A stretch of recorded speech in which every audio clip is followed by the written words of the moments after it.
ધાંગધ્રા માર્ગ મકાન પેટા વિભાગ દ્વારા વરસાદના વિરામ બાદ તાત્કાલિક ધોરણે રોડ રસ્તાઓનું સમારકામ હાથ ધરવામાં આવ્યું.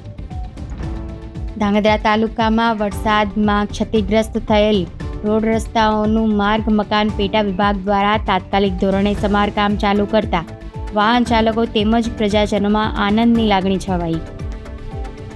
ધાંગધ્રા તાલુકાના ભરાડા, કુડા, કોપરણી, કંકાવટી, એંજાર, ટીકર, ચિત્રોડી, જસાપર સહિત ગામોમાં ભારે વરસાદના કારણે અનેક માર્ગો વરસાદી પાણીમાં ધોવાઈ જતા તેમજ નુકસાન પામતા સ્થાનિક લોકોને અવરજવર કરવામાં ભારે મુશ્કેલીનો સામનો કરવો પડી રહ્યો હતો. આ અંગે માર્ગ અને મકાન વિભાગ દ્વારા અસરગ્રસ્ત વિસ્તારોમાં તાત્કાલિક ધોરણે સમારકામની કામગીરી શરૂ કરવામાં આવી છે. વરસાદના કારણે નુકસાન પામેલ રસ્તાઓનું સમારકામ કરી વાહન વ્યવહાર ફરીથી સરળ બને તે માટે વિભાગ દ્વારા યુદ્ધના ધોરણે કામગીરી હાથ ધરવામાં આવી હતી.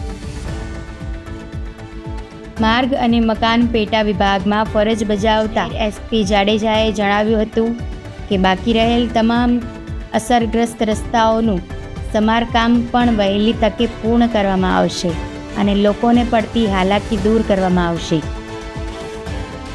Bureau report Dinesh Pandya, Dhabkar news.